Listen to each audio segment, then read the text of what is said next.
All right, so I got the bike back in the shop here. I'm going to address a couple things that I found while riding it out on the trail.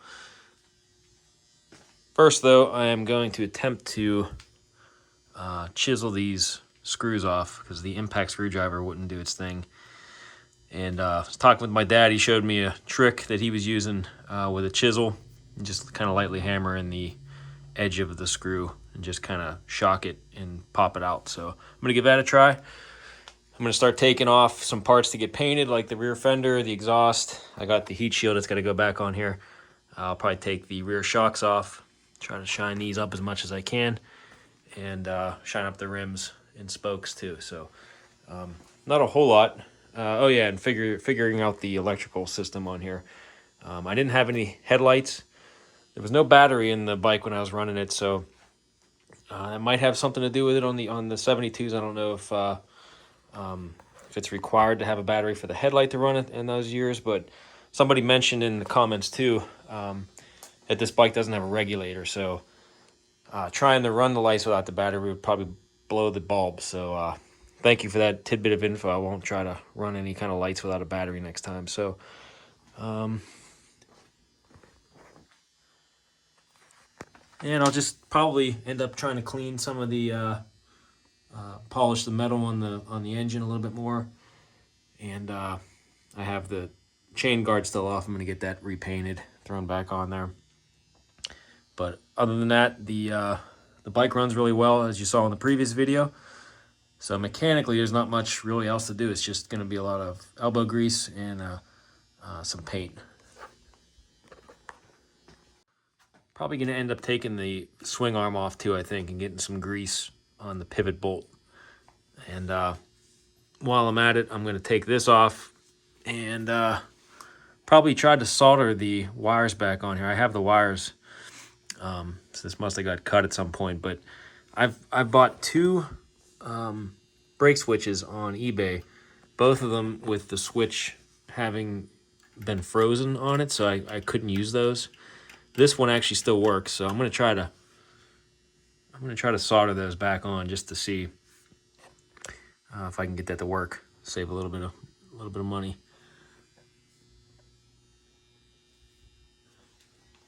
And probably try to figure something out with the Preston Petty fender that kept folding up underneath the tire. Anytime the forks would compress, the tire would grab it, and then it would just pull it up underneath, and it would ride right on the tire itself. So I'm gonna try to figure something out with that. Maybe bend this up a hair if I can. I don't know if I took a hit at one point, but it looks like there's some room there I can spare to pull it up just a little bit and get it away from that tire. Also going to change the fork fluid and probably try to look for seals for the forks itself. The one is leaking pretty good, so I'll just do them both while it's off and refill with fluid, and also figure out this reflector that's flopping around. Somebody mentioned too that it should be on the bottom part of this. So I think if I just move this spacer up top, and then the other spacer, same thing on this side, just move it up top and switch them around. So somebody had this off at one point and just put this in the wrong spot because it should be down here. So thank you for ever pointing that out as well.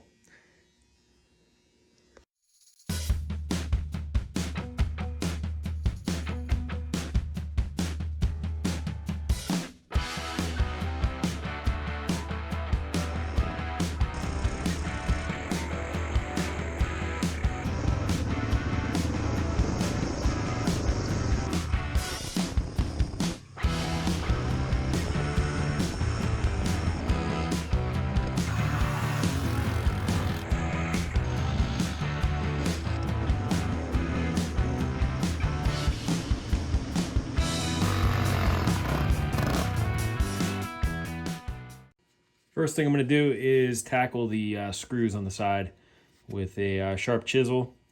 And my goal is to just kind of get it to dig in on here and lightly tap with the hammer. Hopefully shocking it, getting it to at least start its way out. Let's give it a try.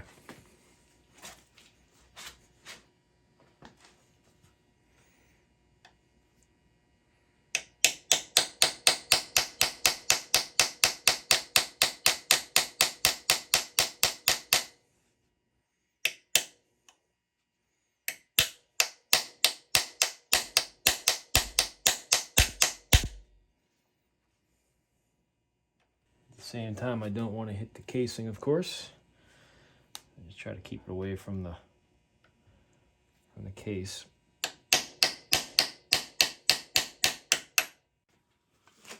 think this one's actually moving now, so let me continue to tap on it here. I think it's actually moving. Yep, look at that. Sweet. Let's see if I can get out with this yet. All right. Thanks for the tip, Dad. It's pretty mangled. I ordered new screws for the pump cover, so I'm not gonna even attempt to reuse these. I'm gonna focus on the bottom one now, and then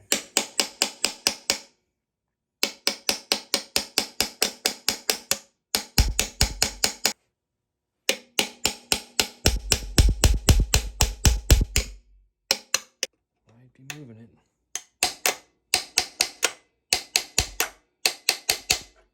Think so.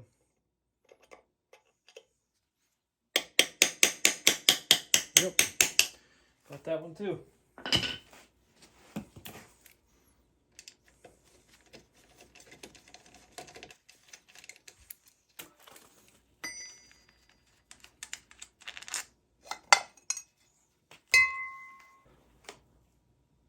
Yep, that one's just as mangled.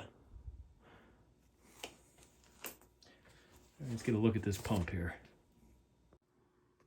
All right, so somebody correct me if I'm wrong, but I think this is a little bit off. So I think the marker there should line up right with that pin after there's no slack in the cable. So like right there, there's no slack. I'm pulling on the throttle up top. So it's like right before it starts moving. And from what I remember looking in the manual, I think that has to be, that little marker on there has to be lined up with that. So I'm gonna have to adjust the cable here to have that pull up a little bit so that it's like right about there is where it should be when it starts. And then I could fill up the tank and then bleed it. And then I think you can test it with this here just to see. I'll probably disconnect the oil line going into the carb and spin this. And that'll tell me if I'm getting any kind of oil out of the pump. First things first, I'm going to clean some of this off, getting the old oil and gunk off of there before I start messing with it. Just to make sure I'm starting with a clean. All right, so I'm going to turn on this right here to slowly move this to here.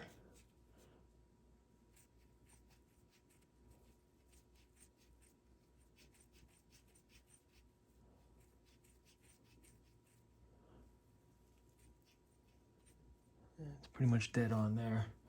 Make sure the slack's out of the cable. That's right where it begins to pull. So I'm just going to double check the manual again. I'm pretty sure that's what it said, because I read it the other day before I went to take the cover off and realized I couldn't. So I'm going to get it fresh in my mind, take a look at it again, and just make sure that is the case. I think it is. All right, so that's correct. You want the guide pin to be lined up right with the marking on the plate here, right whenever there is, right before it starts moving with slack out of the cable, like on the throttle. So that's like right as soon as it starts to pull on the cables when it starts moving, so that's where you want it. I'm just going to tighten down the lock nut, and then I'm going to fill up the oil tank and crack open this bleed screw and turn this plate here to get all the air out.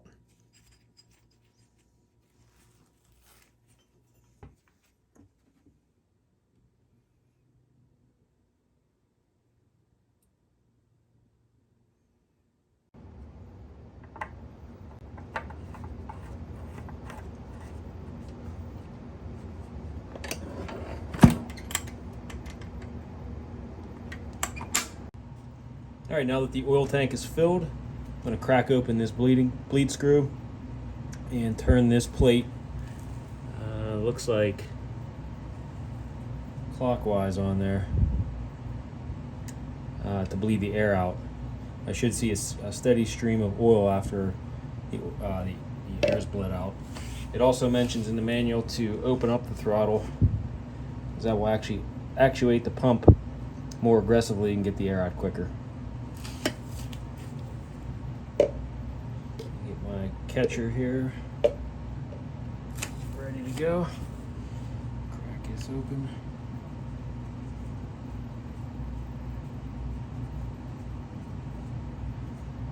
Here it comes.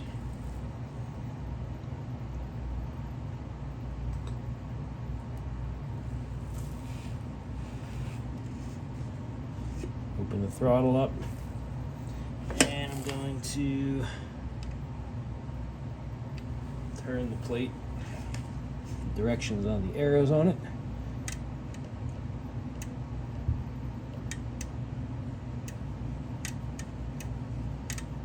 So we're getting some flow there, that's good.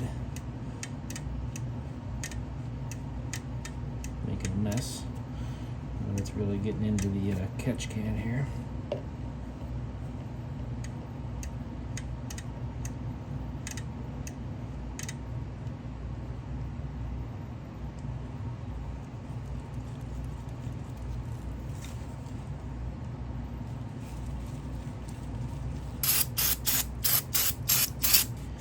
So I'm just gonna wait on, I ordered 2 screws to replace the mangled ones that I got for the cover. So I'm just gonna wait for those to come in.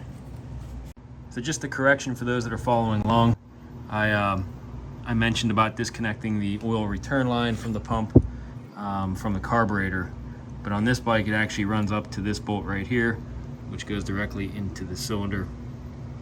The 75 DT250 that I have has the line going directly to the carburetor, which is why I said disconnected from the carburetor, but not the case on the 72s. It actually goes in right here.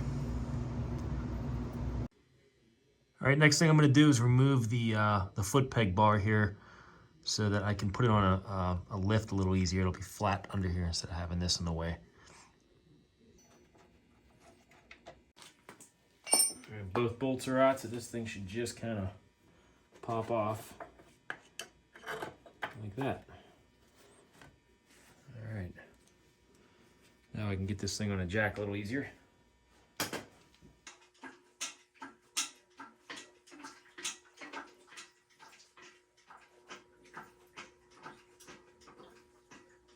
Got the bike back up on the lift. Gonna just take off some parts that need some paint and some elbow grease.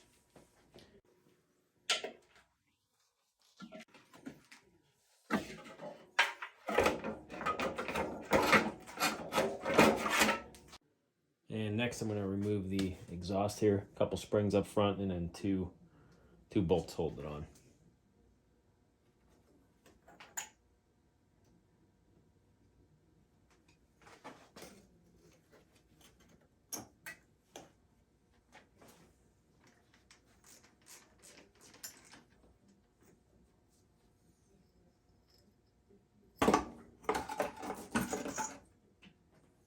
I'm going to take this toolbox off too, since that needs a little attention. It looks a little ugly.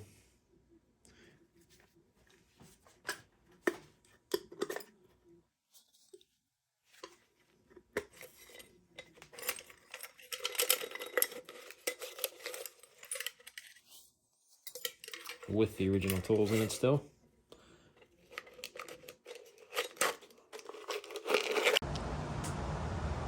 So next I'm going to take off the front wheel, get a look at the brakes, and remove the fork so I can get this part straightened out, and check and see if I can get some new seals on here, and check the fluids on the inside, drain all that out.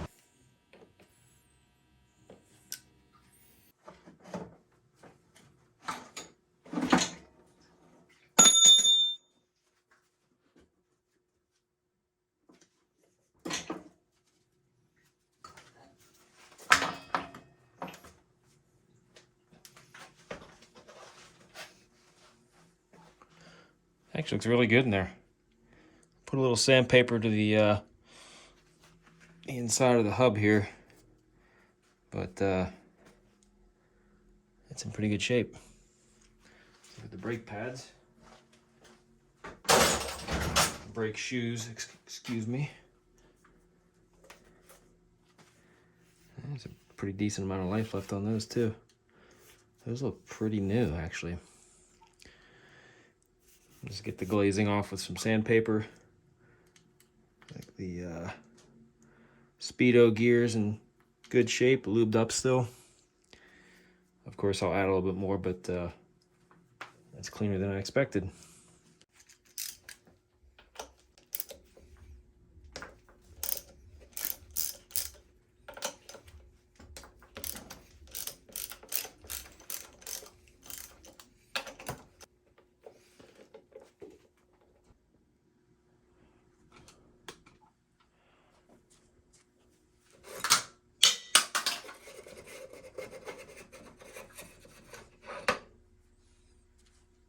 All right, so I got the forks off. I'm going to drain the fluid out and disassemble the fork because I have a couple seals on the way I just ordered.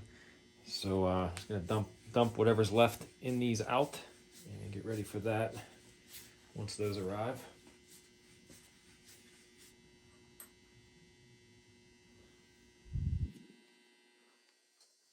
Goes on. Okay.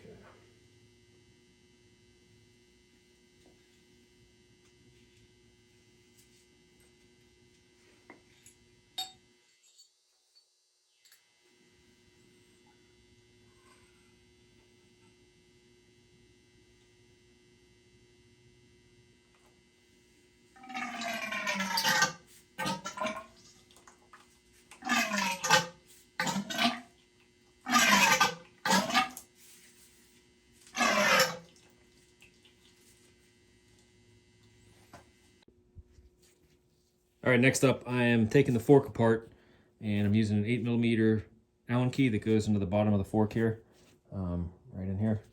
I already got it loose, so I'm just going to pull this off, and it should allow me to separate the upper part of the fork and the lower tube.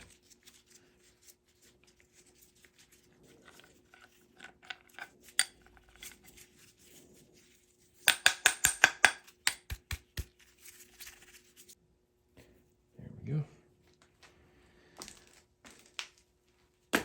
Okay, let's see how this comes apart here.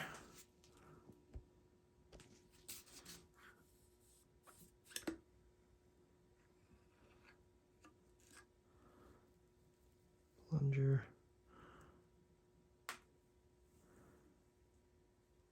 Okay. This dust seal should pop off, and then I can get to the actual oil seal that's on there. All right, so I'm hitting this with a chisel. Sure, there's easier ways. I tried heat. I'm having a heck of a time getting this out. So I'm almost through the outer ring of the seal, of the stock seal, and it's just galled to the fork. So I'm going to keep hitting this until I break through. I'll probably get a Dremel tool here and possibly cut into that a little bit, weaken it up, and then that way I could peel the rest of this off, and I should be able to get that out of there. All right, so I broke through it. I'm going to try to grab it with these tiny channel locks and see if I can. There we go.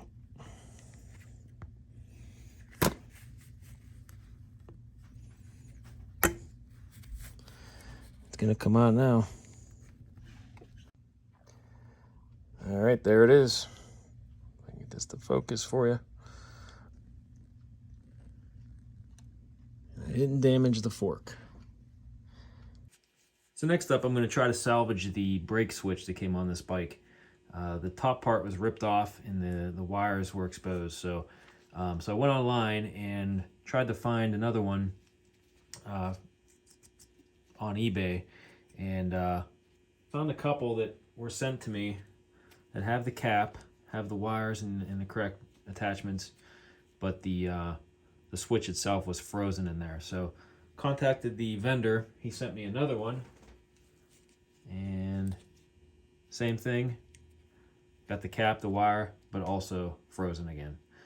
So I think what I'm going to do is attempt to take the cap off of one of these, this rubber cap here, and probably cut the wire and then solder it onto the switch that I have, just to save a couple bucks. As I was looking, you can get these new, reproduced, not from Yamaha, but I think I've seen a couple reproduction, probably China made ones for like 25 bucks. So I'm gonna try to save a couple bucks and just see if I can solder the wires on and use these attachments and just get that to work that way.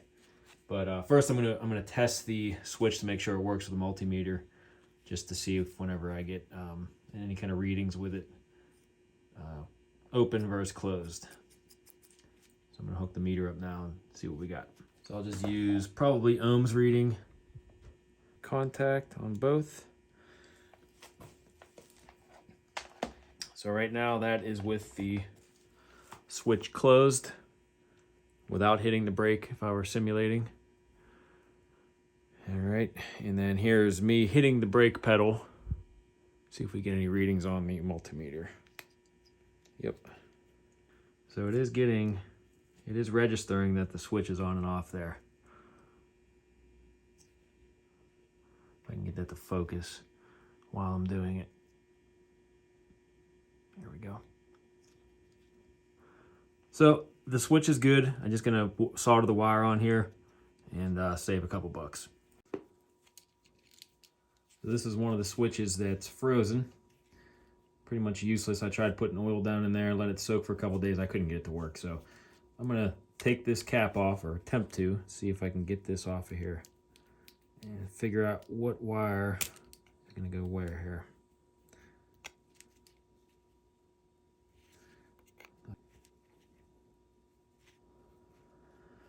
I think I'll just heat these solders up here like I did on the other one and just pull these wires right off and then solder it right on. But which one goes where? That's the question. Okay, yeah, brown up top here and yellow on the bottom.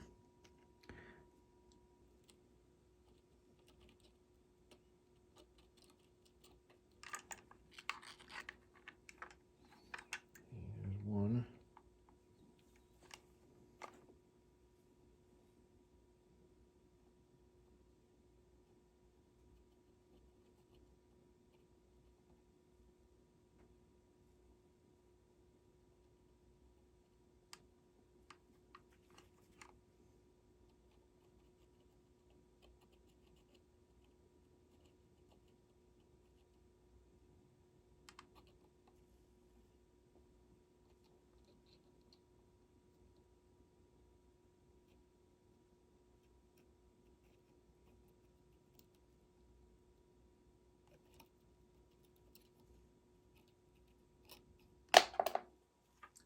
There we go.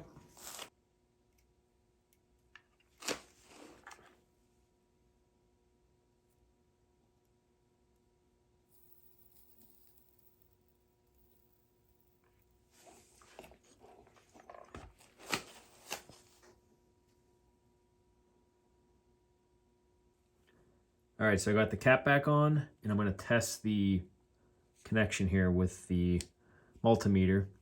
So I should hear a tone when I pull on the brake switch here. Let's see what happens.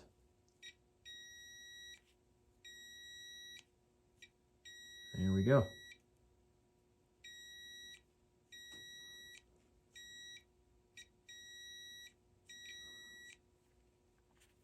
We're good to go. I got a fixed brake switch. Saved me like 25 bucks. I did get a refund from the original guy that sent me those two. All right, next up I'm going to remove the rear wheel, swing arm, and the shocks, and get some of this stuff repainted, get the chrome cleaned up a little bit, and the hubs on the wheel, and make it look a little prettier than what it does right now.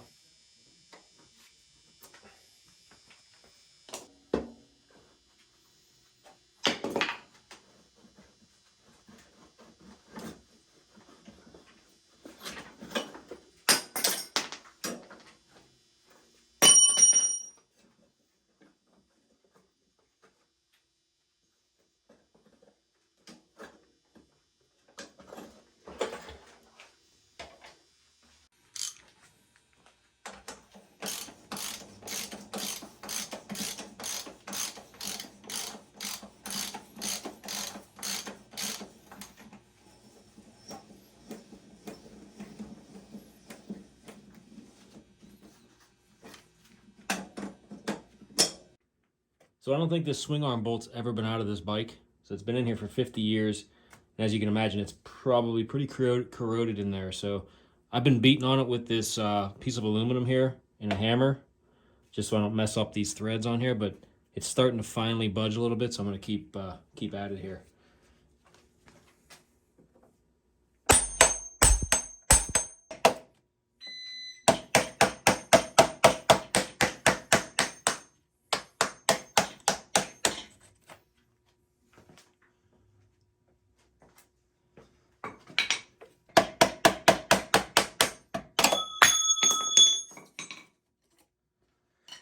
Bingo.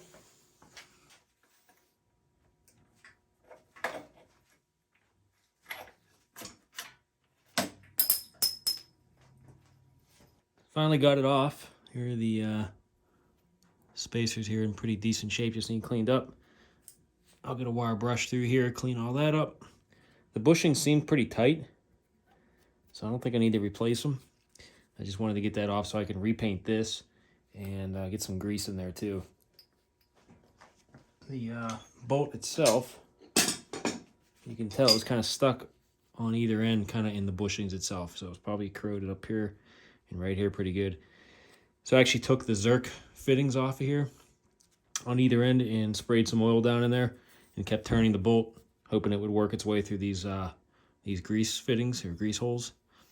And I think it did, because after I did that, it broke itself free. So it still took some hammering, but it finally came off. All right, got the bushings out too. These are actually, they look to be in pretty good shape still. I just got to clean them up a little bit. Get some new grease on there, the spacer that goes in the middle. It all just came out pretty easy. I had to put a wire brush in here while it was in the swing arm to try to kind of pull these out. So it was pretty much dry, no grease, of course, which is why it was so hard to get out. But I'll get these on a wire wheel, get them cleaned up, grease them up, put them back in the swing arm. Well, after I paint the swing arm, I'm going to get all this grime and stuff off of here and get that painted black again. And once that's done, I'll throw this stuff back in there. Speaking of wire wheels, check out these shocks, how nice they came out. I'll put up a picture here to show you what they look like before. They were just completely covered in crud and rust, and about 15 minutes on each with a wire wheel brought them back pretty well. It's not perfect, of course, but way better than what it looked like, and I don't have to buy new shocks because these actually still work pretty decently, surprisingly. So they may have been replaced or at some point, but get to reuse these and they actually look shiny again. All right, got the parts ready for paint, and took a wire wheel to most of it just to get it scuffed up, prepped up. The only thing that's not getting painted here are the shocks. Those are just sitting there with the pile of parts. So I'm going to get this stuff outside and get it ready for some paint now. It just got done laying a coat of primer. I'll let this dry a little bit. Get a coat of silver on these pieces here. Just laid down some silver paint. I'm just using Duplicolor's engine enamel silver, the aluminum color. So here's the stuff I'm using. It's Duplicolor's engine enamel, the 1615 aluminum. And I got this because there was a lot of people online saying it matches the original silver pretty close. And since this stuff is resistant to oil and other fluids, figured I'd use it. So came out pretty decent. Not bad for a backyard paint job. All right, I'm gonna move over to the black parts here. I got the exhaust, the pegs, and a couple other pieces here hanging, getting ready for some paint.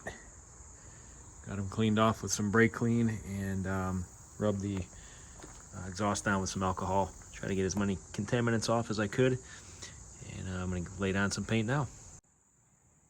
I got the primer laid down. I'm gonna put some gloss black on these parts here, and then I'm gonna use some semi-gloss on the muffler. All right, just laid down the satin black on the muffler. Came out pretty good.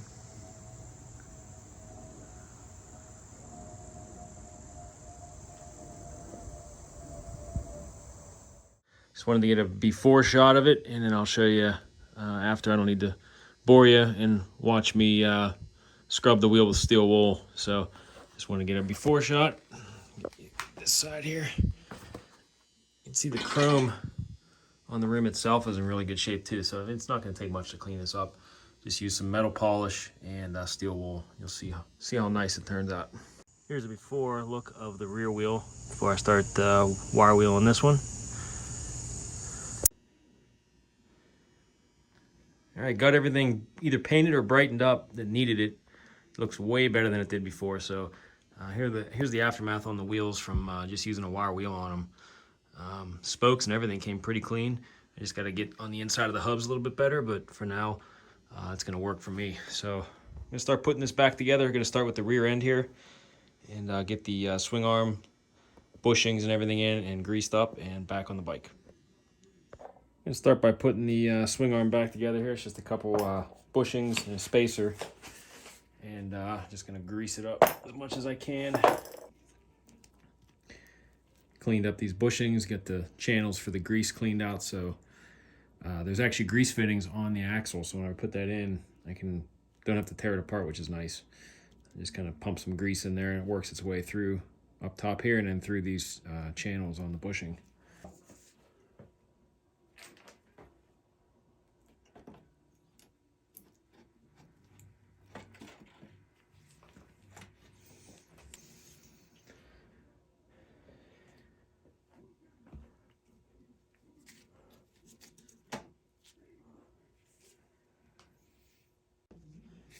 All right, next up, putting the shocks on. Pretty straightforward.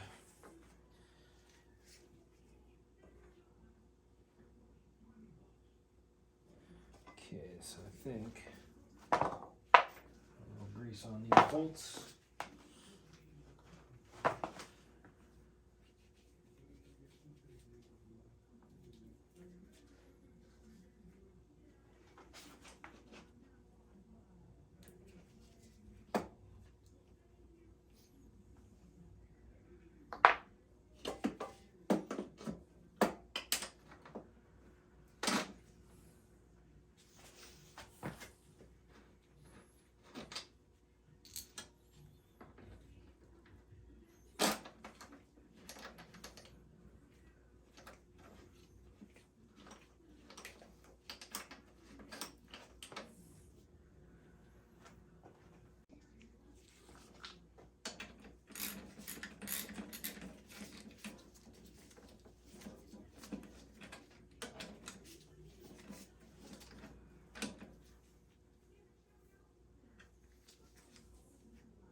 It's time to put the back wheel back on, so I'm going to knock some of the glazing off on the brake pads here, the brake shoes.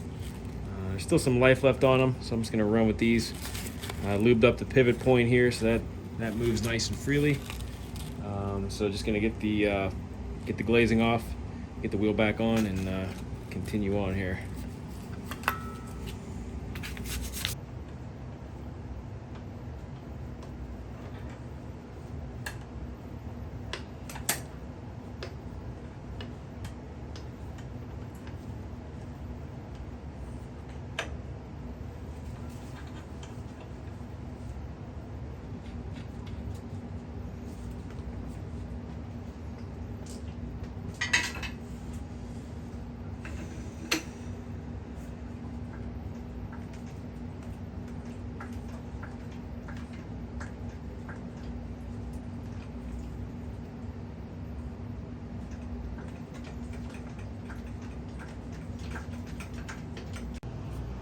Gonna adjust the chain real quick while it's up in the air. So I'm at 1, 2, 3, 4 notches over. It's kind of hard to see on camera. Come around to the other side. I'm at 1, 2, 3, 4 notches and pretty decent chain tension. The only way to really tell is though to get it on the ground, sitting on it, and see how much slack I got in it with weight on the bike. All right, so I'm gonna leave off right there. I think the video kind of went a little longer than I wanted it to, but I'll give you a good look at the rear end here. Everything's shiny, looking good on there. So I didn't get a chance to put the front end together yet. It's in a million pieces still, and I do want to have a chance to clean up the head a little bit before I put the muffler on. So so here's the forks that are still in all of its pieces here. So that's going to be in the next video. I am looking. I do have one of these for the it's for the headlight bucket, the spacer that goes up right in here. I think it's in the top part here. This one goes. So I have one. I'm gonna see if I can find another one online before I put this together. And you know, instead of putting one in, I'd rather put them both in, obviously. So just do it all in one time. But I do have the lower spacers that go in here, which are right here. So I got those pieces. I got one of these. I just gotta see if I can find another one. And then next video will be the forks here, and also getting the lighting sorted. Hopefully I can get all the lights figured out. And I do have rear turn signals for it that I bought, aftermarket ones that are replicas. So I'm gonna hook those up, see if I can get those working too. So thanks for watching. Hit that subscribe button, and be sure to stay tuned for the next video. And then eventually, this one I'm probably going to do the Vermont trick with, because I think I'm going to keep this bike and take it out on the road. So stay tuned for all that. Hit that subscribe button so you're alerted, and I'll see you next time.